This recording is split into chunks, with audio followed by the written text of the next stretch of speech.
escreveu as cartas e ele estava plantando igrejas e ele estava imaginando que essas cartas um dia se reuniriam na Bíblia.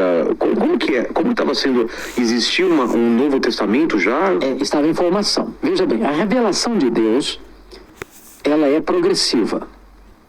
O Antigo Testamento, ela é progressiva no Novo Testamento até Cristo. A revelação é progressiva até Cristo. Hebreus, capítulo 1, versículo 1 diz que Deus falou muitas vezes, de muitas maneiras, aos pais pelos profetas. Agora, Ele nos fala pelo Filho. Em outras palavras, ela é progressiva até Jesus, mas não a partir de Jesus. Tá.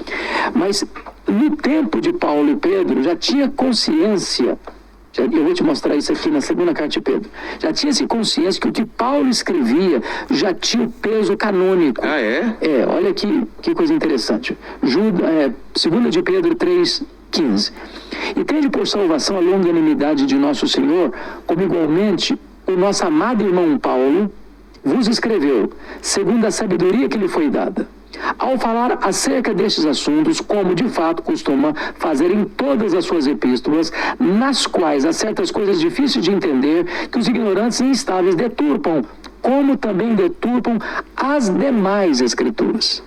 Então Pedro, que é contemporâneo de Paulo, considera as cartas de Paulo como componentes das escrituras. Então a aceitação já foi praticamente imediata. Então, por que Paulo escrevia essas cartas? Então, ele escrevia porque certamente eu não podia estar lá presencialmente. Que tipo de carta Paulo escreveu? Paulo escreveu cartas às igrejas, Paulo escreveu cartas pastorais. Então ele escreveu para a igreja de Roma, ele escreveu para as igrejas da Galácia, ele escreveu para a igreja de Éfeso, ele escreveu para a igreja de Filipos, ele escreveu para a igreja de Colossos, ele escreveu para a igreja de Tessalônica, e ele escreveu cartas pastorais. O que é cartas pastorais? É carta de Paulo para pastores que trabalhavam com ele. Escreveu Timóteo, escreveu Tito, e escreveu também o que nós poderíamos chamar de um memorando, que é a carta a Filemão. E daqui a pouquinho, se você quiser, a gente trata do que significa essa carta. Tá bom. Né? Então, esse é o conjunto de cartas que Paulo escreveu. Nós poderíamos pensar um pouquinho na cronologia delas. Tá. Primeiro, Paulo escreveu a primeira carta, foi Gálatas. Por que Gálatas? Lembra que a primeira viagem foi na região da Galácia, hoje Antioquia, certo? Quando Paulo retorna desta viagem, conforme Atos 14, 24, 26 e 27, ele reúne a igreja, compartilha com a igreja de Antioquia, que foi a igreja enviadora, quantas coisas fizera Deus por intermédio deles, não quantas coisas fizeram eles, mas quanta coisa fizera Deus, e como Deus abrir a porta do evangelho para os gentios. Aí os membros da seita dos fariseus descem de Jerusalém e dizem assim para esses crentes gentios que estavam sendo recebidos na igreja: se vocês não se circuncidarem, se vocês não guardarem a lei de Moisés, vocês não poderão ser salvos. Bom, isso não é evangelho. Isso é uma perversão do evangelho. Total. Isso é dizer que a obra de Cristo não foi suficiente, que o sacrifício de Cristo não valeu, que a morte de Cristo não é o suficiente, que só a fé em Cristo não basta. Então foi preciso ter um concílio da igreja, ao seu chazinho. Foi preciso ter um concílio geral na igreja para resolver o problema doutrinário. Aqui é uma coisa importante, Vilela. Não se pode fazer missões se a teologia está ruim. Porque se a teologia é ruim, quanto mais se prega, pior fica. Foi necessário que corrigisse a rota doutrinária da igreja. E esse concílio se reuniu com os presbíteros e apóstolos e tomaram a decisão, e escreveram a decisão, e comunicaram às igrejas. É só a fé em Jesus. E não a fé em Jesus mais a circuncisão. Não é só a fé em Jesus mais obras. Não é a fé em Jesus mais ritual sagrado. É só Jesus que salva. A decisão está tomada, a decisão está escrita, a decisão está comunicada. Então Paulo escreve a primeira carta aos crentes da Galácia para refutar essa influência perniciosa dos judaizantes que queriam atrapalhar o andamento da igreja, minar a autoridade de Paulo como apóstolo e minar a liberdade dos crentes em Cristo. Então, Gálatas, eu diria para você que é a grande bandeira da liberdade cristã. É a carta que, juntamente com Romanos, é a grande carta que inspirou os reformadores a dar o brado da reforma do século XVI. É só a fé em Jesus a condição para a salvação. Não se acrescenta mais nada. Essa é a primeira carta. Então ela é importantíssima nesse sentido, né? Fundamental. É uma das cartas mais apologéticas de Paulo. E tem tudo a ver com a reforma, né, protestante. Para você ter uma ideia, um dos personagens mais importantes da história da igreja foi João Wesley, do século XVIII. E João Wesley, embora tenha sido criado numa vida de piedade, seu pai era pastor, sua mãe era uma mulher de oração, etc. e tal, mas a experiência de conversão de Wesley se deu quando ele ouviu a leitura do prefácio do comentário de Lutero à Carta aos Gálatas. Ali ele teve uma experiência profunda com Deus e passou a ser o homem que ele foi, o maior avivalista do século XVIII. O homem que teve a experiência não só de estabelecer a igreja metodista, mas que percorreu a Inglaterra e até hoje você recebe os impactos e influências da presença de João Wesley no século XVIII na Inglaterra. Depois dessa carta aos Gálatas, a outra carta, eu estou trabalhando a questão da cronologia. Tá bom. Você acha que seria bom? Eu acho melhor assim, uma linha do tempo, né? Uma linha do tempo. Então, depois Paulo foi para a segunda viagem missionária. Na segunda viagem missionária, ele passou então por Filipos, ele saiu de Troade, desembarcou em Neápolis, que é a região portuária. Dali ele foi a Filipos, que era uma colônia romana. Depois ele foi para Tessalônica. Depois ele foi para Bereia. Depois ele foi para Atenas. Depois foi para Corinto. Só em Corinto é que ele se estabeleceu por um tempo maior, 18 meses.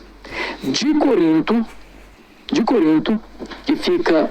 Coloca um mapa pra gente de novo. Ali, ó, Corinto ali, ó. Tá vendo? Perto de Atenas, tá vendo? Corinto, sim. Então, Corinto é uma região banhada por dois mares, o Mar Jônico e o Mar Egeu. Corinto era a capital de uma província, a província da Caia. Tá. Assim como lá em cima Tessalônica, tá vendo? Lá em cima Tessalônica era a capital da Macedônia. Então, só nesse mapa aí você tem 3 capitais de províncias. Você tem lá em cima Tessalônica, capital da Macedônia. Aqui no meio você tem Corinto, a capital da Acaia. E aqui embaixo você tem Éfeso, capital da Ásia Menor. Tá certo? Tá. Então ele ficou 18 meses em Corinto. De Corinto ele escreveu as 2 cartas aos Tessalonicenses. E eu enviando como essas cartas? Por portadores? Por portadores. Então ele manda essas 2 cartas à igreja de Tessalônica, na capital da província da Macedônia. Nessas cartas a doutrina principal é a escatologia, a segunda vinda de Cristo. Ele tratou dessa matéria lá. E por que ele escreveu? Aqui é muito importante entender isso. Hoje até o camarada que me pegou, o motorista Uber, percebi que ele estava muito ligado à questão do misticismo, do sincretismo religioso, do gnosticismo.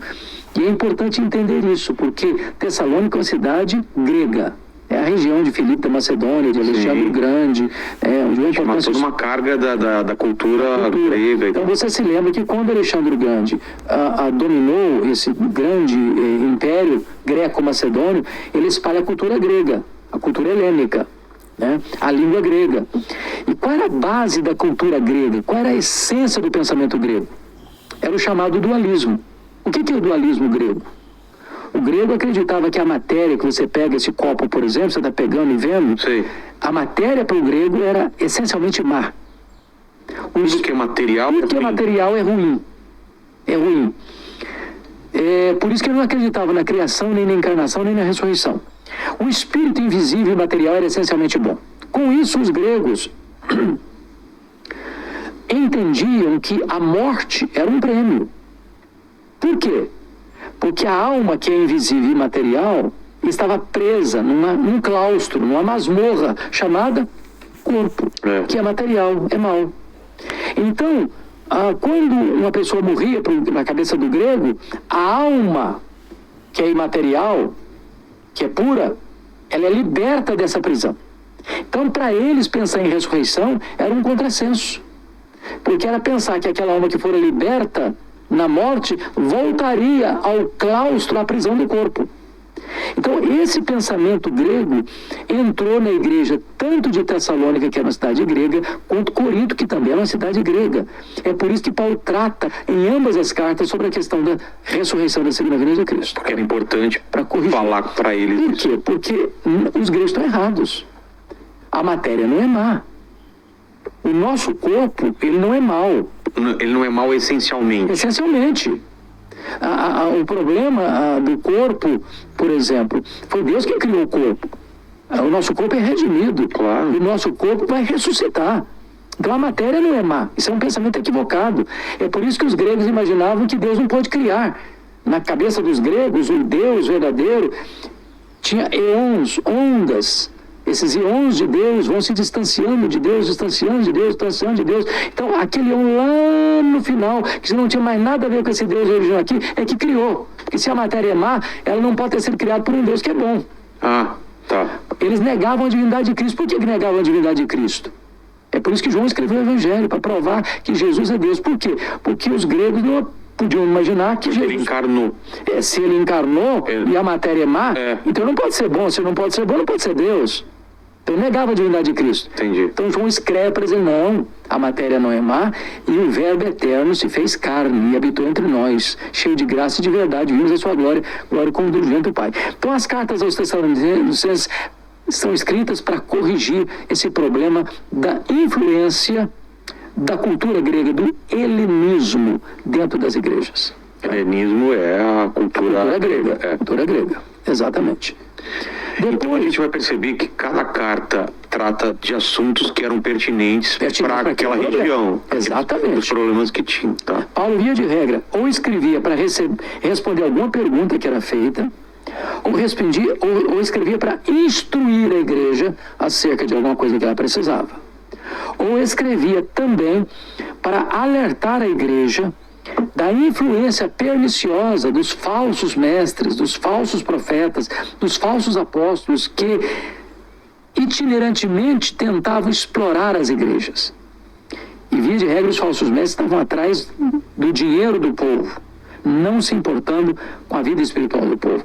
Parece que não mudou muita coisa. Eu ia falar, né? Parece que estamos falando dos tempos atuais. Parece que sim. Sempre vai ter, né? Essa mistura. Pois é. Aí você pode, na linha do tempo, depois Paulo vai ficar 3 anos em Éfeso. Quando ele fica 3 anos em Éfeso, ele escreve... Coloca a foto de Éfeso, é bonito pra caramba lá, né? Tem uns restos arqueológicos. Éfeso hospedava, para você ter uma ideia, o templo da deusa Diana, que era uma das 7 maravilhas do mundo antigo. 4 vezes maior que o Partenon de Atenas. A cidade de Éfeso era um colosso, era um extraordinário. Uma cidade magnífica. Era de Porto, era, né? Era, a cidade portuária famosíssima. Era uma capital. Você teve lá, as ruínas de Éfeso retratam a grandeza da cidade. Você conseguir achar essas ruínas, Lene, são coisas... Mostra a pujança da cidade. Né? E a cidade de Éfeso tinha 2 características. Era uma cidade extremamente idólatra por causa do templo da deusa Diana, porque os nichos do templo, ou seja, as miniaturas do templo, eram o principal produto souvenir para os turistas que chegavam e saíam. E eram vendidos. E era uma cidade fortemente marcada pelo sincretismo religioso. E mais, uma cidade fortemente marcada pelo culto ao imperador como Deus. Então, ser cristão em Éfeso era uma luta. É por isso que Paulo diz que enfrentou feras. Ele enfrentou perigos, ameaças maiores do que suas próprias forças, a ponto de desesperar-se da vida. Olha lá, ó. Olha caralho, que incrível. Isso são as ruínas. São as ruínas. Imagina isso no apogeu, né? No apogeu. Cidade de mais de 200 mil habitantes na época. Cara, e tinha um sistema de banheiros públicos aí, tudo que tá ainda... Ginásio, estádios, biblioteca. Cara, que coisa impressionante. E aí, então, Paulo estando nessa cidade, ele já saiu de Corinto, lembra que ficou 18 meses em Corinto. Não sei se vai achar também alguma representação artística de como poderia ser naquela época. Deve achar alguma coisa. De Corinto? Não, de Éfeso. E depois de Corinto, né?